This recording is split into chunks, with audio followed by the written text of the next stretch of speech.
नमस्कार। इस वक्त की बड़ी खबर पटना से आ रही है, जहां पर बीजेपी और कांग्रेस के कार्यकर्ता आपस में भिड़ गए हैं। राहुल गांधी को लेकर बीजेपी का गुस्सा फूट पड़ा है। सड़कों पर बवाल ही बवाल मचा है। बीजेपी और कांग्रेस कार्यकर्ताओं में आपस में पत्थरबाजी हुई है और पुलिस के लिए हालात संभालना भी मुश्किल हो गया है। हम अपने दर्शकों को ये तस्वीरें दिखाते हैं। आप देख सकते हैं कि किस तरह से लाठी डंडे जमकर पटना की सड़कों पर चल रहे हैं और ये सब नाराजगी है। और दूसरी तरफ छात्रों का आंदोलन भी चल रहा है और उस बीच राहुल गांधी को लेकर ये नाराजगी बढ़ती नजर आ रही है। और इस पर ज्यादा चर्चा के लिए मेरे साथ जुड़ रहे हैं मेरे सहयोगी नवेंदु। जो पटना से जो तस्वीरें सामने आ रही हैं वो काफी चौंकाने वाली। बीजेपी और कांग्रेस ही आपस में भिड़ गए। निश्चित तौर पर बीजेपी और कांग्रेस के बीच बिहार में इस वक्त भयंकर लड़ाई हो गई है। बांकीपुर उपचुनाव को लेकर पूरे देश में चर्चा है, जहां बीजेपी बनाम जनसुराज की टक्कर है, नीरज सिन्हा बनाम प्रशांत किशोर की लड़ाई है। लेकिन उस बीच में खबर आ रही है कि पटना की सड़कों पर बीजेपी और कांग्रेस के कार्यकर्ता एक दूसरे से इस कदर भिड़े कि ये तस्वीरें देखिए, एक दूसरे पर जमकर पत्थर चलाए गए, लाठी डंडे बरसाए गए। और ये तस्वीर कांग्रेस ऑफिस के बाहर की है, यानी सदाकत आश्रम के बाहर, जहां कांग्रेस के लोग पहले से बड़ी संख्या में मौजूद थे और बीजेपी के कार्यकर्ता यहां से राहुल गांधी के खिलाफ पैदल मार्च कर रहे थे, नारेबाजी कर रहे थे। क्योंकि राहुल गांधी ने जिस तरीके से बवाल मचाया, दिल्ली में जो कुछ प्रदर्शन हुआ, उसके बाद पूरे देश में बीजेपी के कार्यकर्ता राहुल गांधी के खिलाफ मोर्चा उन्होंने खोला है। चाहे जयपुर की बात की जाए, लखनऊ की बात की जाए, पटना की बात की जाए। और इसी कड़ी में पटना में जब बीजेपी के कार्यकर्ताओं ने प्रोटेस्ट निकाला तो कांग्रेस की तरफ से पत्थरबाजी हुई, ऐसा दावा किया गया है बीजेपी की तरफ से। पहले कांग्रेस वालों ने पत्थर चलाए, उनके ऑफिस में पहले से पत्थर रखे गए थे।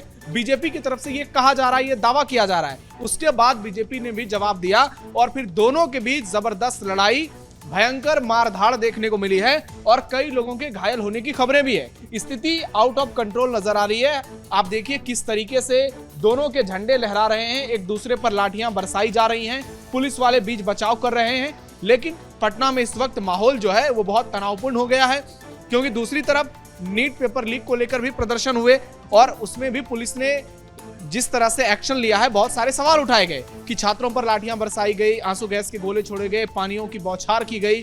और दूसरी तरफ बीजेपी और कांग्रेस इस तरह से आमने सामने हो गई।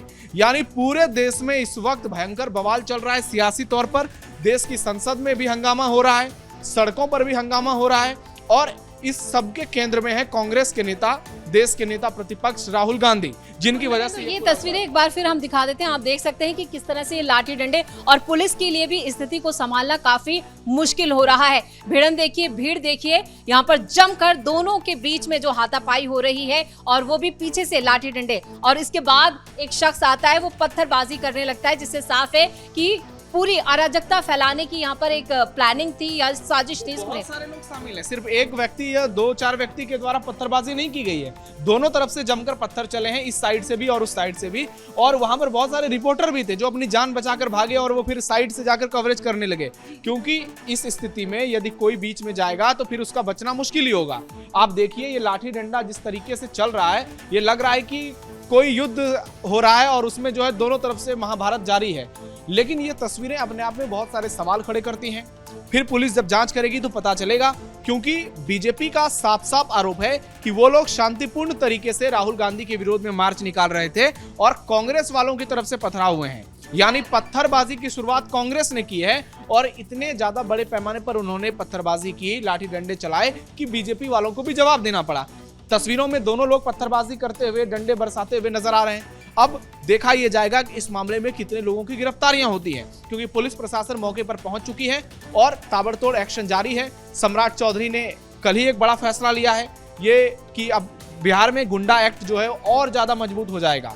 तो जिस तरीके से कानून व्यवस्था को मजबूत करने के लिए सरकार कड़े कदम उठा रही है, उस बीच में ऐसी घटना होती है तो निश्चित तौर पर सवाल उठते हैं और अब देखना ये होगा कि सरकार इस पर क्या एक्शन लेती है। लेकिन इतना जरूर तय हो गया है कि देश की सियासत में इस वक्त पूरब से पश्चिम तक, उत्तर से दक्षिण तक जबरदस्त बवाल मच रहा है। नवेंदु, जिस तरह से बीजेपी कार्यकर्ता राहुल गांधी के खिलाफ नारेबाजी कर रहे थे, उसमें साफ कहा है कि राहुल गांधी देशद्रोही है और उनके ऊपर एक्शन होना चाहिए। देखिए ये कोई पहला मौका नहीं है, कई बार ये आरोप राहुल गांधी पर लगते हैं और इसका कारण है उनकी फालतू की बयानबाजी।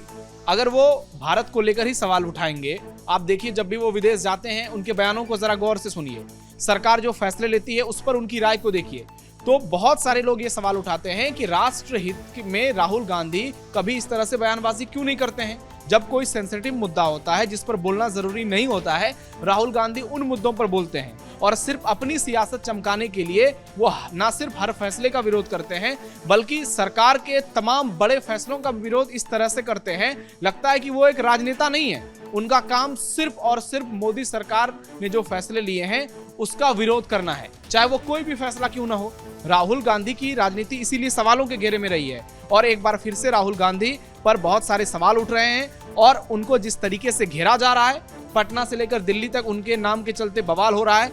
बीजेपी ने भी जमकर प्रदर्शन किए हैं, लखनऊ हो, पटना हो, जयपुर हो, हर तरफ राहुल गांधी का विरोध हो रहा है और राहुल गांधी से ये सवाल पूछा जा रहा है कि इस मुद्दे पर आप देश की जनता के साथ हैं, अगर साथ हैं तो इस तरीके से बवाल क्यों मचा रहे हैं, और अगर साथ नहीं है तो जाकर शांति से बैठ जाइए। क्या नवेंदु यहाँ पर छात्रों की आड़ में विपक्ष या कहीं खास तौर से कांग्रेस अपना कोई हिडन एजेंडा आगे बढ़ा रही है? क्योंकि जेनजी को लेकर जिस तरह से पिछले बयान राहुल गांधी के हैं उसे भी इससे जोड़कर देखा जा रहा है। ये हिडन एजेंडा क्या है? एजेंडा तो सबके सामने है कि राहुल गांधी क्या चाहते हैं। दिल्ली में संसद नहीं चलने दे रहे हैं, बिहार में विधानसभा विधान परिषद का सदन नहीं चलने दे रहे हैं विपक्ष, तो इससे क्या समझा जाएगा कि जब देश की जनता को आपकी सबसे ज्यादा जरूरत होती है आप तो विदेश में फरार होते हैं, जब आप भारत में आते हैं तब आप बवाल ही मचा देते हैं।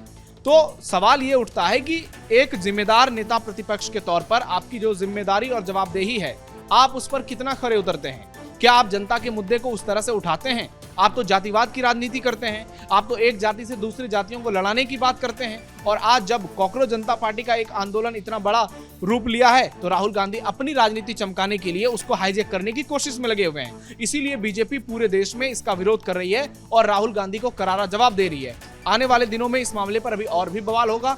एक बार राहुल गांधी को हिरासत में लिया गया है, अब देखिए आगे चलकर क्या कुछ होता है। लेकिन इतना जरूर तय है कि कांग्रेस पार्टी लगातार बेनकाब होती जा रही है, राहुल गांधी की सारी साजिशें फेल हो रही है और उनका तमाम एजेंडा जो है वो पूरी तरह से घिरता हुआ नजर आ रहा है। लेकिन इस पूरे मामले में नवेंदु जिस तरह से जो पत्थरबाजी हुई बीजेपी और कांग्रेस के बीच में, तो सवाल ये भी उठेगा क्या ये पत्थर पहले से ही लाके वहां पर रखे गए थे? क्योंकि अचानक तो इतने पत्थर नहीं आ सकते। आप उसमें लगातार देखिए, ये तस्वीरें हैं, यहाँ से शख्स पत्थर उठा रहा है और लगातार भीड़ पर डाल रहा है। तो ये पत्थरबाजी जो हुई है, पहले से पत्थर इकट्ठा किए गए थे कि यहाँ से बीजेपी की रैली निकलेगी या पैदल मार्च निकलेगा तो उस पर पत्थर फेंके जाएंगे। देखिए ये बात भी सही है कि पत्थर अचानक से वहां आए कैसे और इतनी बड़ी संख्या में कैसे आए?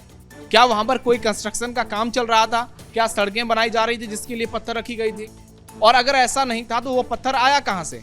ये तो फिर मस्जिद वाला फॉर्मूला एक्टिव होता है यहाँ पर कि रामनवमी की शोभा यात्रा निकलती है, हिंदुओं का कोई पर्व त्योहार होता है तो उसमें पत्थरबाजी होने लगती है। तो पत्थर कहां से आया ये जांच का विषय है। जब बिहार पुलिस इसकी जांच करेगी तो निश्चित तौर पर सच्चाई सामने आएगी। लेकिन इतना जरूर है कि कांग्रेस पार्टी बेनकाब हो गई है और जो पत्थरबाजी की शुरुआत कांग्रेस ने की है वो सवालों के घेरे में है। इसलिए अब कांग्रेस को जवाब देना पड़ेगा और बांकीपुर उपचुनाव में भी इसका इम्पैक्ट होगा। अगर कांग्रेस पार्टी के खिलाफ यहाँ पर जांच जाती है तो निश्चित तौर पर उनको बांकीपुर में कीमत चुकानी पड़ेगी। वैसे ही कांग्रेस पार्टी वहां उम्मीदवार तक नहीं दे पाई है। इससे आप अंदाजा लगा सकते हैं कि राहुल गांधी की क्या हैसियत रह गई है बिहार में।